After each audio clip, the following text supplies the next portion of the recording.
पिछले कुछ समय से मार्केट गिर रही है, पोर्टफोलियो सारे रेड हो चुके हैं, लोग पैनिक में अपने शेयर्स बेच रहे हैं। लेकिन असली सवाल ये है, क्या ये गिरावट आपको गरीब बना रही है या अमीर बनने का मौका दे रही है? नमस्ते दोस्तों, आज हम ब्रेक डाउन करेंगे कि स्टॉक मार्केट क्यों गिर रही है, ये गिरावट कितनी डेंजरस है और कब तक रिकवरी हो सकती है, और सबसे इंपॉर्टेंट, आपको इस टाइम क्या स्ट्रेटेजी फॉलो करनी चाहिए। सबसे पहला reason, global market pressure. India अकेले नहीं है। अगर यूएस, यूरोप या फिर चाइना की इकोनॉमी स्लो होती है तो उसका डायरेक्ट इंपैक्ट इंडियन मार्केट पे पड़ता है। दूसरा, इंटरेस्ट रेट का बढ़ना। जब आरबीआई या यूएस एफईडी इंटरेस्ट रेट बढ़ाता है तो कंपनीज के लिए लोन महंगा हो जाता है और इन्वेस्टर्स अपना पैसा सेफर ऑप्शन में शिफ्ट कर देते हैं। और तीसरा है FLL selling, foreign investors. Foreign investors जब इंडिया से पैसा निकालते हैं तो मार्केट में हैवी सेलिंग प्रेशर आता है। और चौथा है ओवर वैल्यूएशन का करेक्शन। मार्केट जब बहुत फास्ट ऊपर चढ़ जाती है तो उसका एक नेचुरल करेक्शन आता ही है, ये मार्केट का नॉर्मल बिहेवियर है। एंड पांचवा है निगेटिव न्यूज और fear. War, inflation, elections, uncertainty या कोई बड़ा इकोनॉमिक इशू, ये सब लोगों में फियर क्रिएट करता है और मार्केट फियर पर रिएक्ट करती है। एंड पार्ट 2 है क्रैश वर्सेस करेक्शन। समझना जरूरी है, हर गिरावट क्रैश नहीं होती। 5 से 10% गिरावट नॉर्मल फ्लक्चुएशन है, 10 से 15% करेक्शन, 20% से ज्यादा यानी कि क्रैश। अभी जो सिचुएशन होती है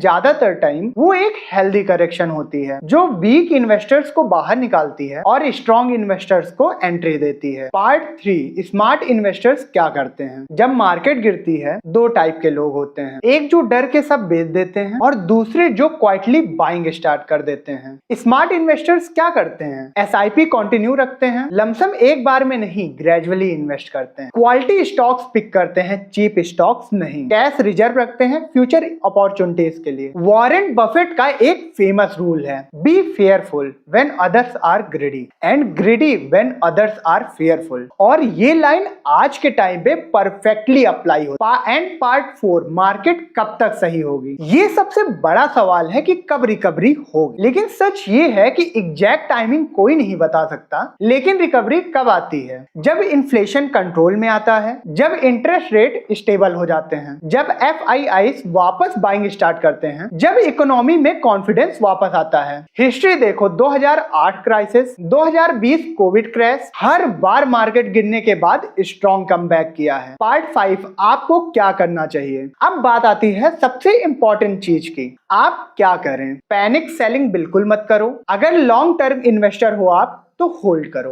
एसआईपी को बंद मत करो, मार्केट गिरने पे थोड़ा थोड़ा इन्वेस्ट करते रहो, सिर्फ फंडामेंटली स्ट्रॉन्ग स्टॉक्स में इन्वेस्ट करो। और सबसे इंपॉर्टेंट, शॉर्ट टर्म नॉइस को इग्नोर करो, लॉन्ग टर्म विजन रखो। मार्केट गिरती है ताकि वीक लोग बाहर निकल जाएं और वही गिरावट स्ट्रॉन्ग लोगों को जिंदगी बदलने का मौका देती है। डिसीजन आपका है, आप पैनिक सेलर बनोगे या स्मार्ट इन्वेस्टर। अगर आपको ऐसी ही रियल और प्रैक्टिकल फाइनेंस कंटेंट चाहिए तो चैनल को सब्सक्राइब करो। तो कमेंट में बताओ, आप भी बाई कर रहे हो या फिर वेट कर रहे हो। ये वीडियो सिर्फ एजुकेशनल पर्पस के लिए है, कोई भी इन्वेस्टमेंट करने से पहले अपनी एनालिसिस जरूर करें